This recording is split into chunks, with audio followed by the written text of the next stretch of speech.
unes qüestions prèvies, us diré, una introducció del concili, documents a tindre en compte, un altre capítol, terminologia del concili, documents conciliars més importants en aquest tema, el concili prepara aquest sínode que tenim ara i acaba en alguns temes que hauria de tenir en compte i consideracions finals.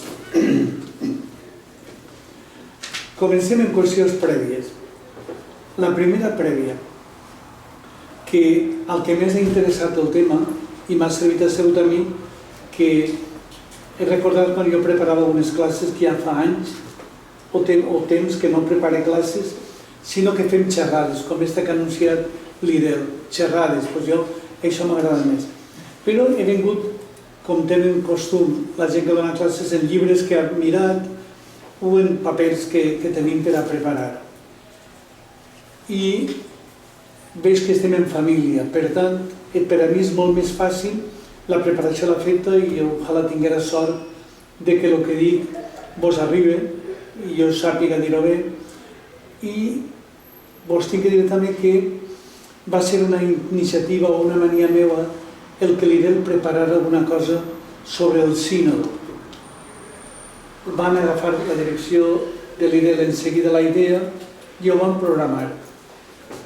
El que no ha sigut idea meva ha sigut aquest tema, perquè va ser un poc la idea de l'equip directiu, va posar 3 grans temes i a mi em va tocar el primer, com si obrirem el curs, i el tema sinodalitat en el Concili Vaticà II.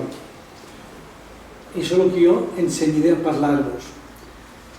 Una altra qüestió prèvia seria el que no és una xarra acadèmica, no voldria ser-ho, sinó la xarra del bisbe, que li interessa que la gent que l'escolta s'enamore del tema que ha proposat el papa per a tota l'Església, que li doni interès i que col·labore en la proposta que volem fer tots. Per això, aquesta qüestió, quan parlo com a bisbe, no em puc deslligar com si fos un professor de facultat, de ninguna manera, sinó unes paraules que vos inviten a tots a comprendre un poquet més el que diu el concili i, sobretot, a posar-se en camí per fer en la nostra diòcesi el que vol el papa fer per a tota l'Església Universal. Jo no us explicaré l'itinerari perquè ja el sabeu, sinó que ens centraré en el Vaticà II, perquè del contrari ho fem molt massa llarg. Per això, com el centre IDEL és el punt més important que tenim per a la formació, jo creia que en el seu esquema d'aquest curs havia de constar el tema sinodalitat, que és una paraula complicada. La tenim d'explicar moltes vegades, sinodalitat, perquè molta gent nostra no acaba d'agafar-la. Però nosaltres ja l'hem sentida prou i la tenim ja més en compte.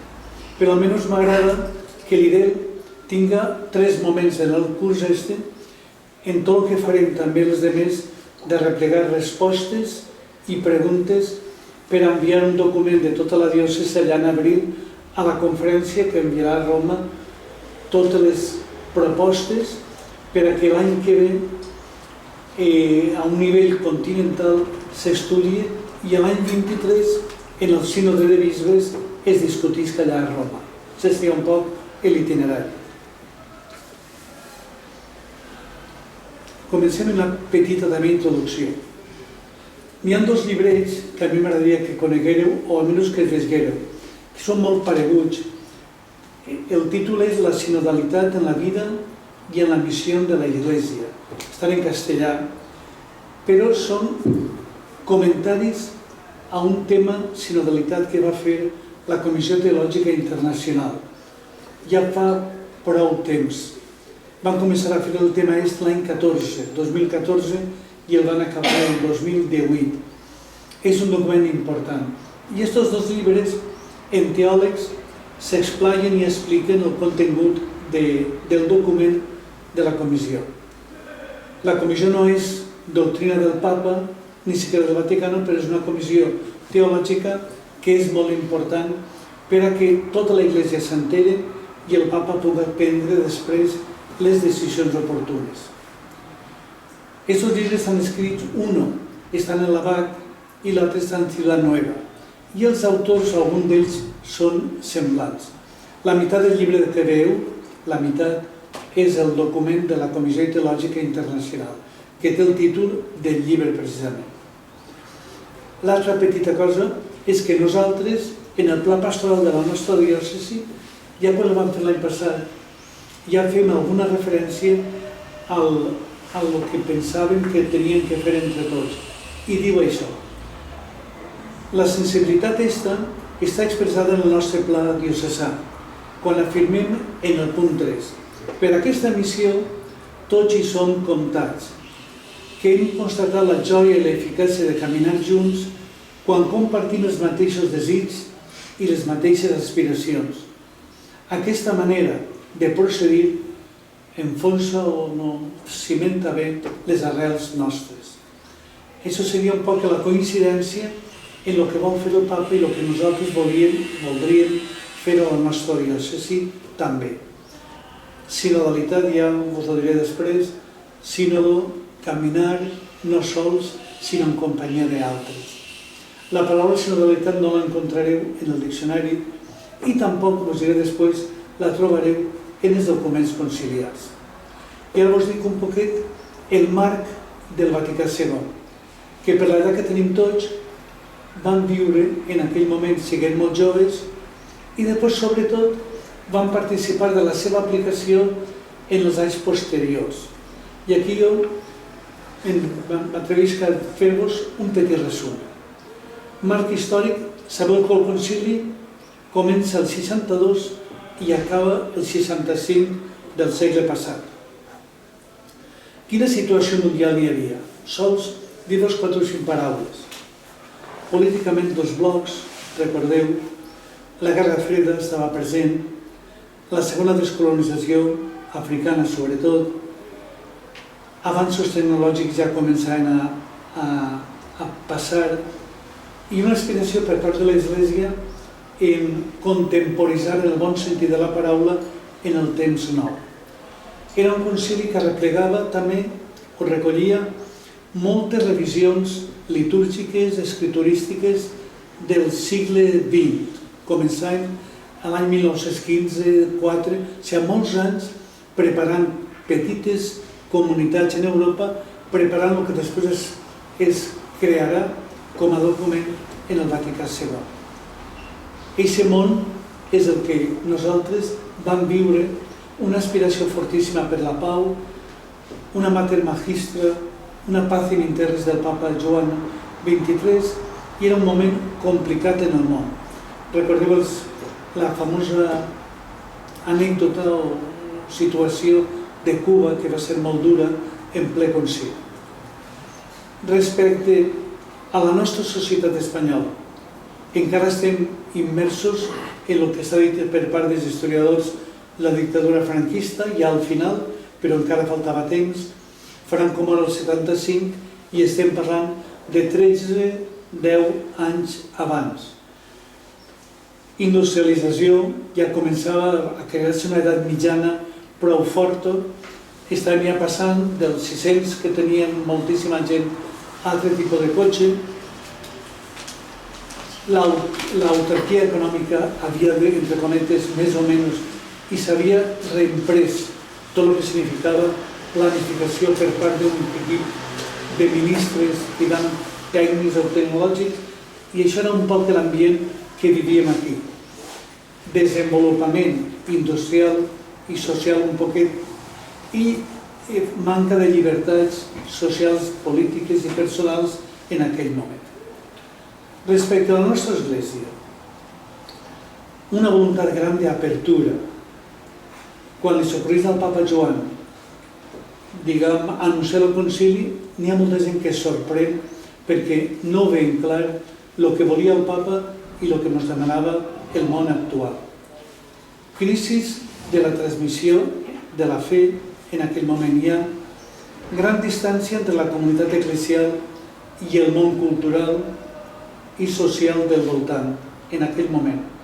segurament molts pensareu que també en aquest moment es dona una separació forta entre el que diu el món i la societat i el que comenta i diu i proposa l'Església. N'hi ha un missatge molt important dels pares conciliars que van donar el 21 d'octubre del 62, a part del missatge famós del Papa Joan. Unes frases d'aquest missatge perquè es poseu dins de la mentalitat d'aquell moment. Buscar la manera de renovar-nos per manifestar i ser més conformes a l'Evangeli. Estem parlant del 21 d'octubre, el concili s'obri l'11-12 d'octubre. El primer que fan els pares conciliars eren 2.500. Sabeu que un concili és la reunió de tots els bisbes del món. En aquell moment eren 2.500. A complir els anhels de tots aquells que busquen Déu. Que aparegui a tot el món el rostre amable de Jesucrist. Això són 3 planes o 4 del missatge. L'Església no fou instituïda per dominar, sinó per servir.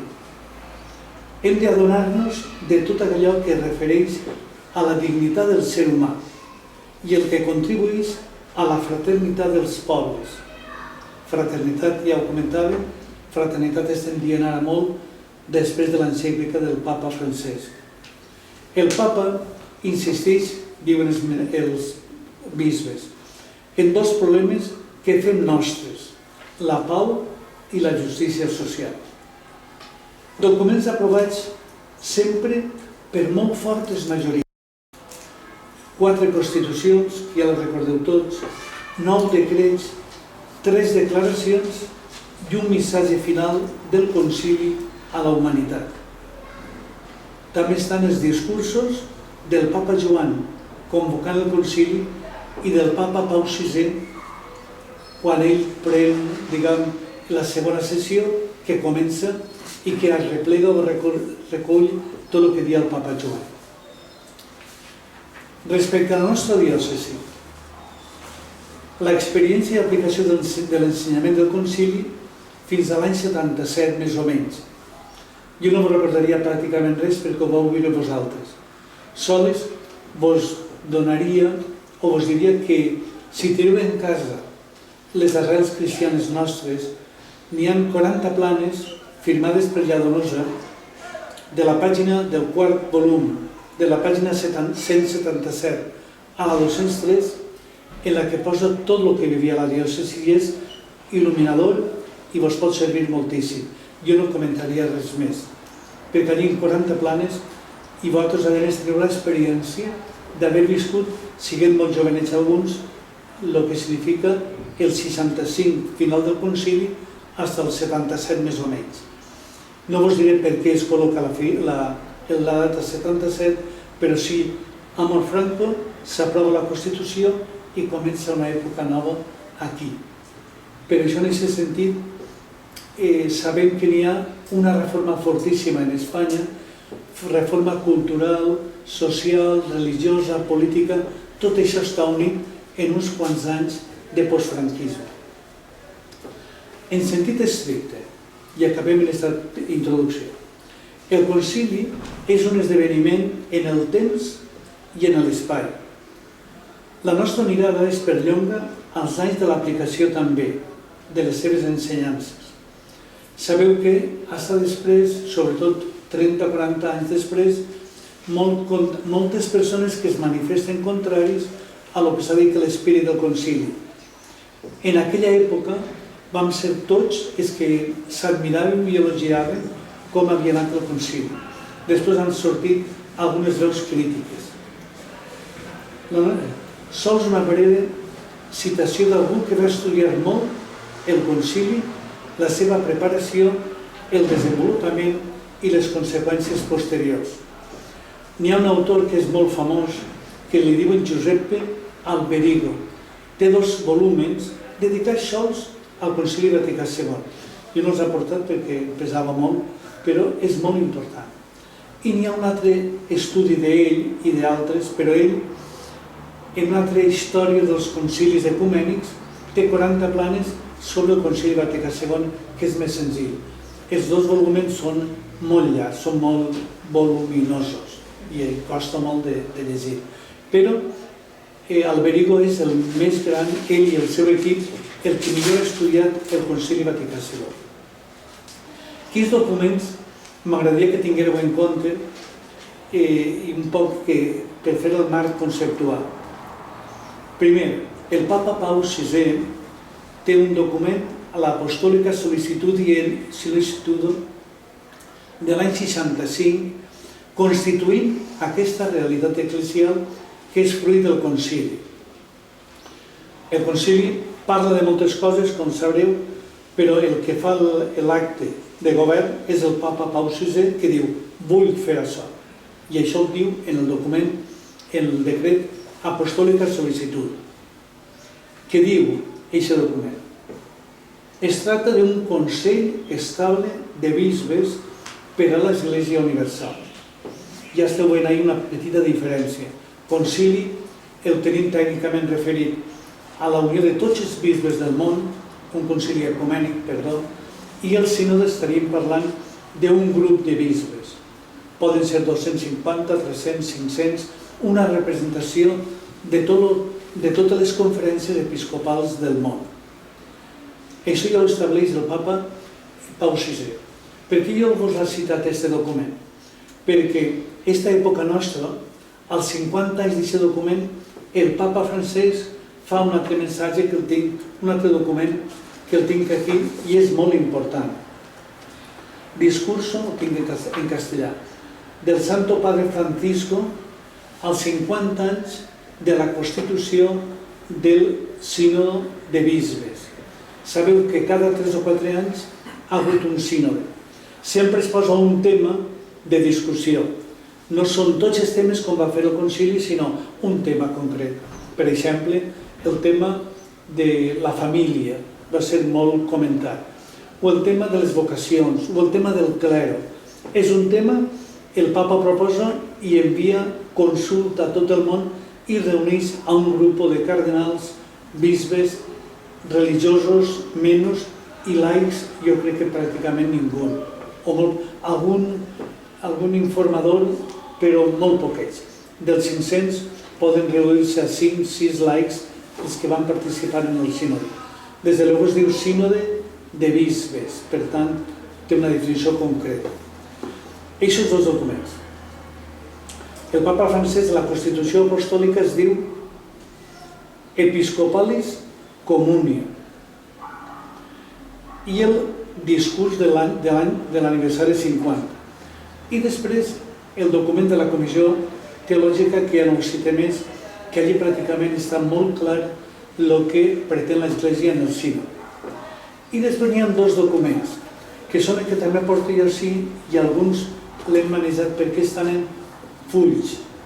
Però este matí he demanat perquè l'ABAC ho ha publicat ja estos dies, n'hi ha un publicat i l'altre encara no, que ho fa la setmana que ve, que són els dos documents preparatoris en l'itinerari i el que vol fer el Papa en aquest sínode. Vos dic això perquè fer referència als dos moments importants, a lo que estem vivint i d'on naix tot això que el Papa proposa a l'Església.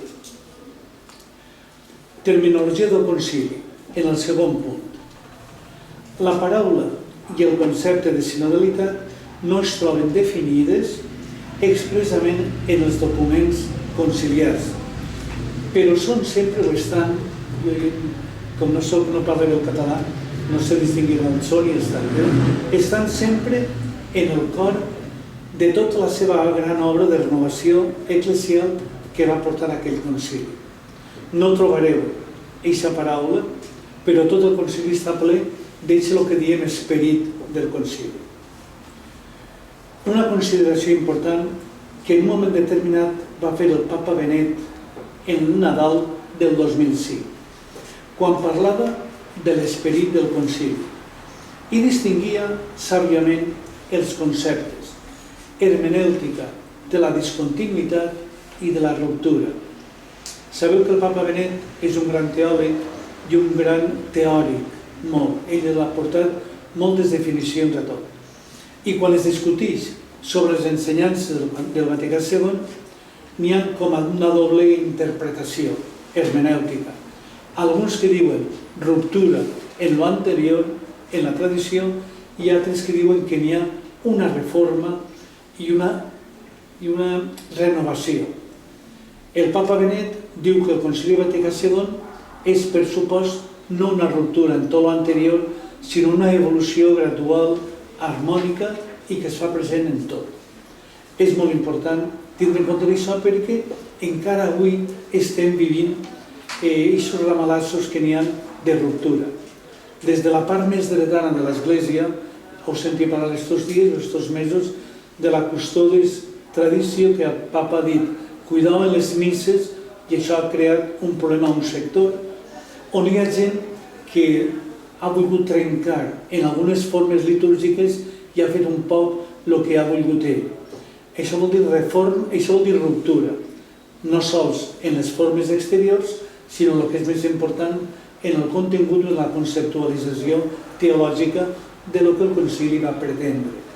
Per això jo sempre vos indicaria el del papa Benet, que és molt clarificador, i això ho arrastrem anys i anys i és molt important tindre-ho en compte. En el concili n'hi ha 3 paraules que poden ser sinònimes perfectament. Concili, sínode, que apareix 2 o 3 vegades, i assemblea conciliar. Són sinònims. Per tant, no apareixerà la paraula, però el contingut de lo que volen dir els bisbes en aquell moment, aprovant els documents, ho tenien clar també. La paraula tan utilitzada ara del sínode és tan antiga com la mateixa Església. Tampoc és un invent del Vaticà II. Sabeu que Sant Joan Crisòstom, això ho citaven, jo ho vaig citar també l'altre dia, crec que en algun comentari, diu que l'Església i sínode són sinònims, i això ho dia fa 1.600 o 1.700 anys. I durant molta part de la història, que jo no comentaré, perquè hi ha una xarra, aquí una xerrada, que han posat la sinodalitat en la història, per tant jo hi no entraré, però des de fa molts anys s'han fet sínodes en l'Església, sínodes provincials, regionals, en tota Europa o en tot el que s'ha dit cristiantat. O sigui, no és un concepte del segle XXI, sinó que és molt antic i molt constant en l'Església nostra. Per tant, el del Vaticà II, claríssim en el que ens toca del sínode. Aquest camí sinodal que pretenem ara està aprofundint i madurant en la consciència eclesial dels primers documents aprovats del concili, incloent el del papa a l'inici. Sabeu que en aquell moment tots parlàvem molt de la paraula aggiornamento. Volíem no tancar-se l'Església, no mirar-se a l'interior, sinó, reformar per a presentar-se més tersa, més serena, més autèntica al món d'aquell moment i al món d'avui. Per això sentireu, els que mireu un poquet en aquell moment, torneu a recordar la paraula aggiornamento que va utilitzar el papa Joan XXIII en el seu primer començ. En el Vaticà II apareix moltes vegades una paraula molt important, la paraula comunio. De fet, la paraula eixa, que nosaltres la tenim ara molt dita, va ser titular d'una revista teològica internacional que encara està en el món, de la intel·lectualitat teològica, que va sortir contrastant una altra revista importantíssima que va aparèixer en aquell moment, que es deia Concilium. Uns i altres són teòlegs, per exemple, en Comunio va publicar molt el papa Ratzinger, en Concilium va publicar molt Rahner, Schillebeck i molta gent, d'una mentalitat molt més, entre comilles, aperturista cara al concili. Quins documents serien per a mi el punt tercer del Vaticà II que podrien interessar-me? En primer lloc, la Lumen Gentium. Vos he dit que n'hi havia 4 constitucions. Esta és la segona. La primera van aprovar, per ordre que està en el concili, jo l'he portat el llibre pensava que anava a una classe sense tocar per telèfon al Manel o a Càndido, perquè segur que este està aquí i no haguera pogut jo. Però el llibre, que tots tindreu en casa, també, gràcies al sínode d'ara, em ve bé per dir-vos. Mireu algun pàrrafo d'ahir que, per exemple, parlant de cultura, la Gaudium et Spes, en els números 50-45, és encara actualitzi, parlant de cultura, de tècnica, de societat, i vos pot obrir molts camins intel·lectualment parlant al món d'ara. La primera Constitució vos diu Lumen Gentium, que és la que tracta sobre l'Església. Què és l'Església? La pregunta. Aquesta Constitució és la que defineix el que significa Església, com es composa, què pretén i on va. Tracta, ho ha resumit més, de la naturalesa i misteri de l'Església en clau de comunió i ofereix els pressupostos teològics de la sinodalitat. Eixe document. Segon document, que és important, és un decret. Us he dit abans que hi havia 4 constitucions, 13 decrets, 13 decrets, sí. Constitucions, decrets, 3 declaracions i un missatge. 13, sí. Christus Dominus, el decret sobre el ministeri pastoral dels bisbes en l'Església. Li dona rellevància a l'Església particular, aquest document. Ens toca a nosaltres. Sabeu que diem també a diòcesis, Església local, però s'ha cunyat millor l'Església particular. Quan parlem d'això referim a totes les diòcesis del món singularment en singularitat. Diem d'Església catòlica o Església universal a tota la nostra Església i particular el que refereix a les diòcesis. Crea, valora i li concedeix molta importància al Consell Presbiteral. Eixe document del Vaticà II. Hi ha el Consell de Pastoral, que està format fonamentalment de laics. Tampoc no és un invent d'ara, ho repetim molt, però ja està en la Christus Dominus. Aconsella renovar la institució dels sínodes i dels concilis provincials. Eixe document del concili. Es feien sínodes i encara avui, per exemple, jo l'últim que recordo en la nostra demarcació catalana, fa 2 o 3 anys el bisbe de Vic va anunciar la creació d'un sínode diocesà per aquella demarcació. Això és potestat del bisbe. I el bisbe també sabeu que no deu fer quasi res per al seu compte, sinó demanant informació i opinió als consells que té creats per al seu govern o per a la seva atenció al poble de Déu. Un altre document molt important, l'Orientalium Ecclesiarum. Per què? Perquè sabeu que la part oriental del catolicisme, l'Església Catòlica, tingueu en compte que aquí no parlem d'ortodoxes ni parlem de lo que són les altres esglésies. La part oriental, des de sempre, la paraula sinodal i sínode per al patriarcat ha estat molt present. I per això aquest document seria també molt important per a nosaltres. I també la Gaudium et Spes, per el que significa d'introduir en la mecànica nostra allò que el món occidental està creant des de la Revolució Francesa en el que significa les democràcies, diguem, representatives, en el que signifiquen els vots, les obligacions, els drets. Tot això ho trobareu també en la Constitució Gaudium et Spes. És la més extensa, per tant, és un exercici bonic fer-lo ara, però que sapigueu que és massa llarg. El punt 4, jo l'havia titulat, el concili prepara aquest sínode. Jo quan estava pensant com podria fer aquesta xarla, me s'havia ocorrit que en els 2 documents que tinc aquí, en fòlios encara, o millor dit en 3, en el discurs del Papa i en els 2 documents, itinerari i document preparatori, agafant les cites del concili que posen per a veure què accentuen més aquests documents d'ara. M'interessava accentuar sempre la evolució de la nostra Església. Revolucions de l'Església va haver 2 o 3 molt fortes. Des d'un cisma, que es va solucionar entre cometes, a lo de Lutero, que ja no es va solucionar, o a la trencadura que va haver en l'any 1000 del món ortodoxe, del món oriental europeu i el món occidental.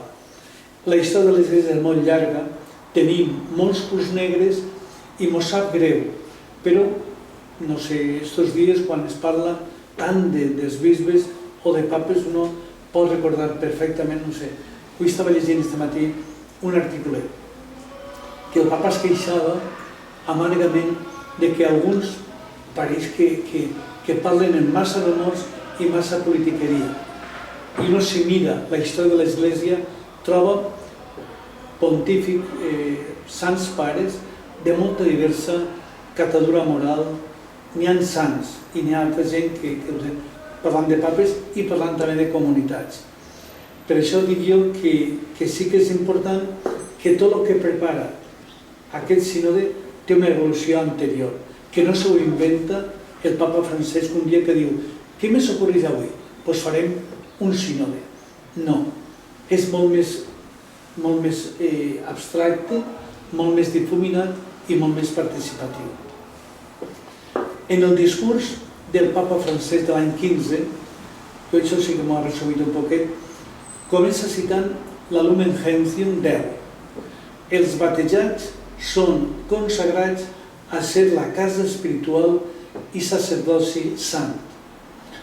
La primera cita parla de tots els batejats.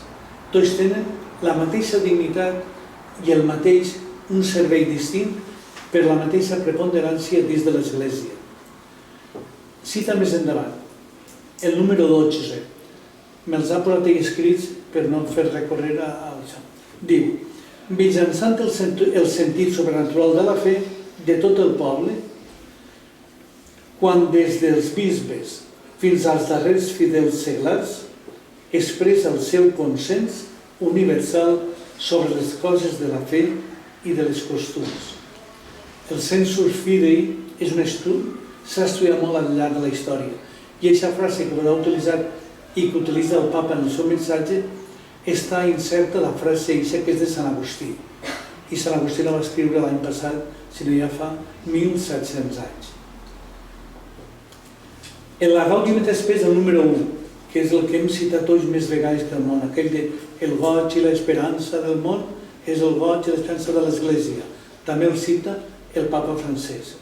Per a que mai no s'oblide que l'Església no està per mirar-se, sinó per mirar-se, mirar al món exterior. Cita ja la Lumen Gentium 23, les relacions de cada bisbe amb les esglésies particulars i amb l'Església Universal. Obre camí altra vegada el papa Francesc de lo que dia la Lumen Gentium. Una diòcesi no serà mai una illa. Una diòcesi estarà baix Petro. I també, ahir n'hi ha 2 cites molt boniquetes. Cum Petro, en la Lumen Gentium 22, vol dir que totes les diòcesis o estan en el papa o no, això ho diria molt bé Sant Cebrià, que és el gran home de la Iglesia en Sant Pare. I sub Petro, no vol dir que el papa, que tots estiguem subordinats a ell, no vol dir que ell mane en tots, sinó que tots nosaltres tenim una espècie de jerarquia i damunt està el papa. Recordeu el que dèiem l'altre diumenge passat en l'anterior, en la lectura de la missa. Qui vulgui tindre autoritat, que serveix. I això s'ho aplica, o deu aplicar-se el papa i el bisbe en primer lloc. La Lumen Gentium 27. Els bisbes governen les esglésies particulars com a vicaris i llegats de Crist. Ahir un poc ens compara com la figura del papa que porta el mateix nom o el mateix qualificatiu de vicari de Crist per la Iglesia Universal. I la Christus Dominus, el número 5, que diu: significa alhora que tots els bisbes participen en comunió jeràrquica de la sol·licitud de l'Església, per tota l'Església. Vol dir que quan jo em preocupo de la diòcesi de Lleida, o tinc la mirada posada en l'Església Universal o estic intentant fer una illa del meu, diguem, de la meva atenció de poble de Déu. Els dos elements. Mirar la pròpia Església, que és del que donarem compte dels bisbes, però tenint sempre la projecció de l'Església Universal. En l'itinerari, que és aquest document que tenia jo aquí, i és el primer que vam conèixer, on mos poso, això ho vam publicar el mes de maig, n'hi ha molt poquetes cites del concili. La Lumen Gentium 23. La relació dels bisbes dins del col·legi episcopal. També ho defineix i també ho utilitza aquest document. I el document preparatori, que és el que va aparèixer farà 15 o 20 dies, no ho sé, molt poquet, que no és un document del Papa Francesc, sinó és un document de la secretaria, els dos, de la secretaria del Sínode. Allí sí que poso, en la part primera de documentació, poso més cites.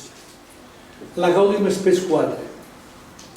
L'Església té alhora i l'obligació d'esbrinar els signes dels temps, penseu tot el que significa el món del segle XX, del segle XXI, dels drets humans, tot això, diu, i d'interpretar-los a la llum de l'Evangeli, que això pugui donar resposta a les perennes preguntes de l'home sobre el sentit de la vida present i futura.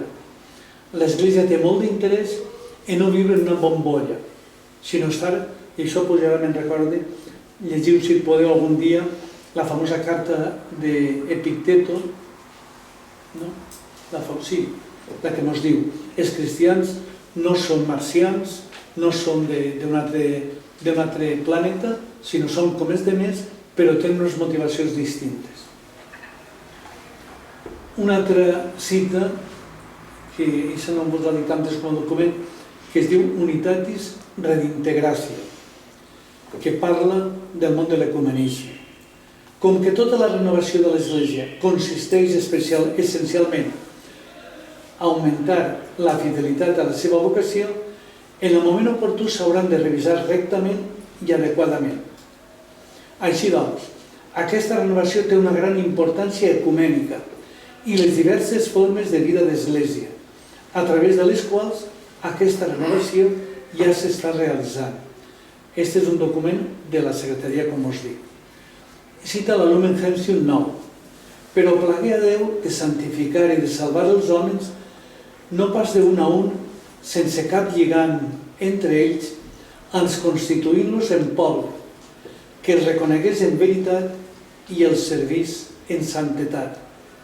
Alguns altres dies estaven molt estranyats quan el Papa Francesc deia: ningú es salva sol, es salvem com a poble o com a comunitat. No és tampoc una frase inventada per ell, sinó que també té molta trajectòria històrica.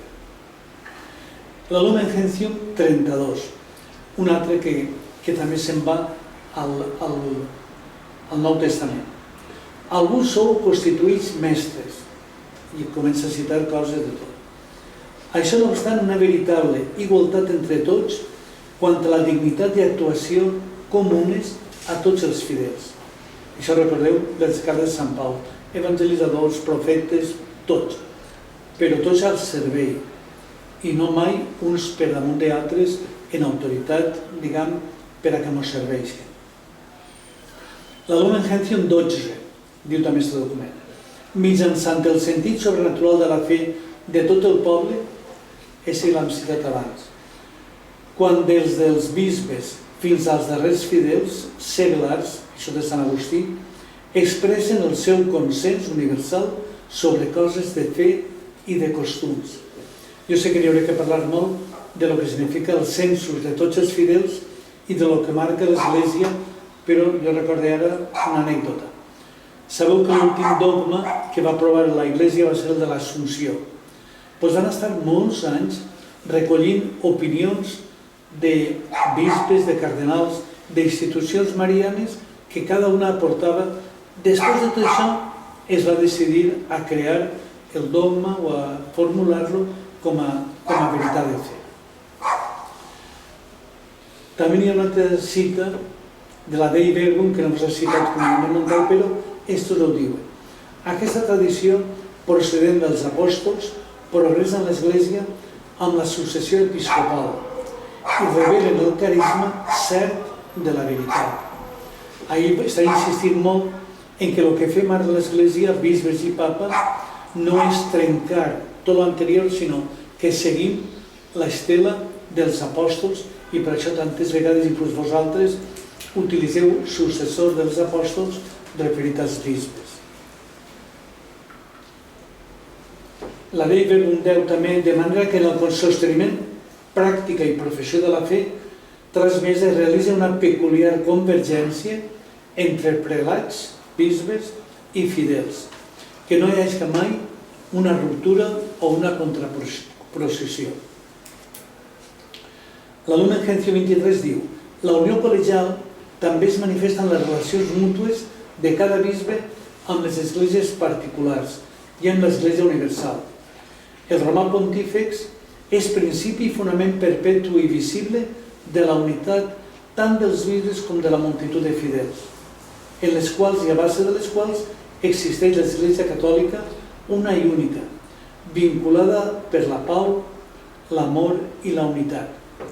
M'oblidava dir-vos una cosa que també la tenia escrita per aquí. El Concili Provincial Tarraconense es fa en l'any, comença a gestar-se en 92 fins al 95. És també un producte, diguem, de l'esperit d'aquell concili. Era un concili provincial, província referia a tot el que significava la Tarraconense. Han hagut altres concilis, seria més bé utilitzar, si foren més estrictes, la paraula sínode perquè era més concreta. Concili seria, si fos tècnicament, pensant en la Iglesia Universal. Per això s'afegeix sempre la paraula ecumènic, per a dir concili quan es refereix a tota l'Església Universal. La perspectiva de caminar junts, diu la Gaudium et Spes, abraça a tota la humanitat amb la que compartim el goig i l'esperança. Anem junts els catòlics, però anem junts en companyia de tota la humanitat que camina en la pau i en la guerra, en les desigualtats, en la pobresa.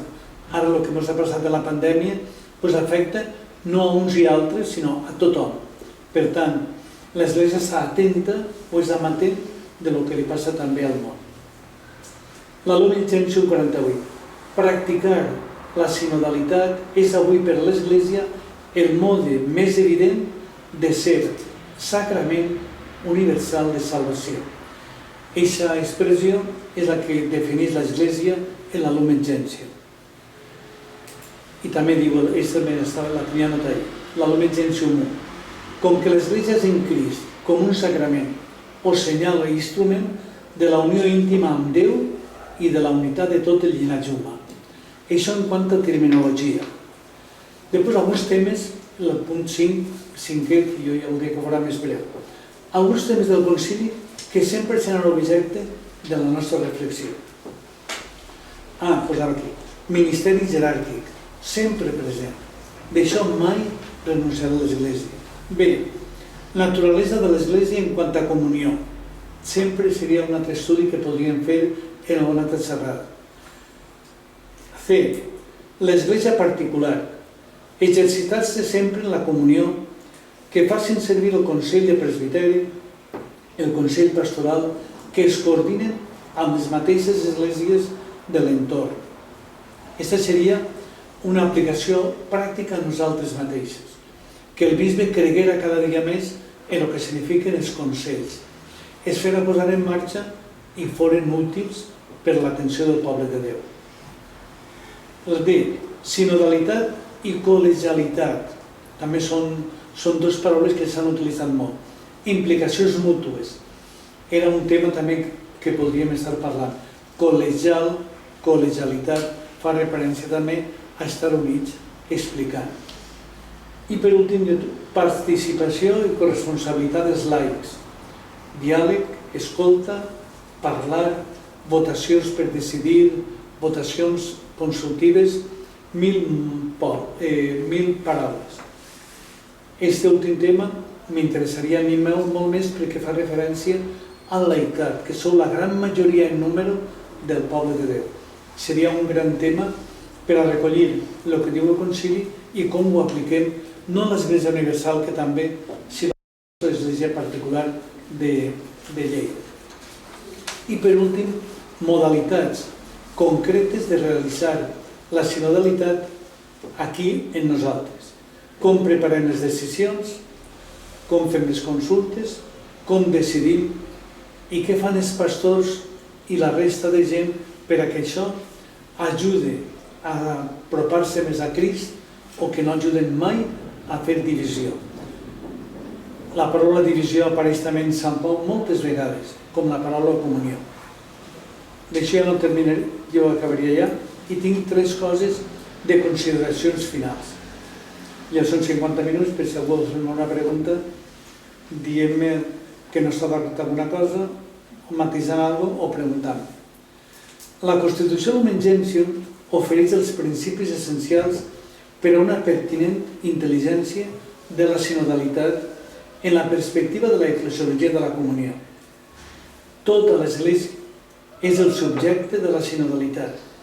Aquí no és uns més que altres. Consens universal sobre les coses de fe i de costums. El sensus fidei dels fidels. La comunió ofereix la unitat, el ministeri petrí protegeix les diferències legítimes i vetlla perquè aquestes no disgreguen mai el poble de Déu, el ramat de Crist. Una església sinodal és participativa i corresponsable, al servei de tots. És convocada per pregar, escoltar, analitzar, dialogar, discernir i aconsellar amb la finalitat que les decisions siguin conformes amb la voluntat de Déu. Algú em preguntaria, i com saber què és voluntat de Déu? Tornem ara al sentit universal. Per exemple, és voluntat de Déu tornar a dir ara i sempre que Jesús és Déu i home. I això nosaltres ho afirmarem i mai ningú concili ho podrà discutir. Treballa aquesta església per aconseguir un estil propi de participació i crear processos eclesials, estructures i esdeveniments que facin visible el camí sinodal. Això també està en l'esperit del concili. Si alguna vegada no ho complim és perquè estem, entre cometes, traicionant aquest esperit que va néixer a meitat del segle XX. I per últim, la tercera consideració. La nostra diòcesi ha de caminar també en aquesta direcció. Cal que la formació de tots els seus membres sigui l'adequada per donar una resposta assenyada als reptes que planteja avui en l'actualitat la nostra societat. Formar-se no sols per adquirir nous coneixements, com podríem pensar en l'IREU, sinó per actuar responsablement en el si de totes les comunitats cristianes. Aquestes consideracions tindrien poc que veure en una conferència acadèmica i més bé en un sentiment que li dona, que em trau com a pastor per a complicar-vos la vida a tots, és que voleu col·laborar i és que voleu crear una església molt més semblant a el que volia Jesucrist en l'Evangeli per a tots. I en això jo acabaria, perquè ja veig que som massa.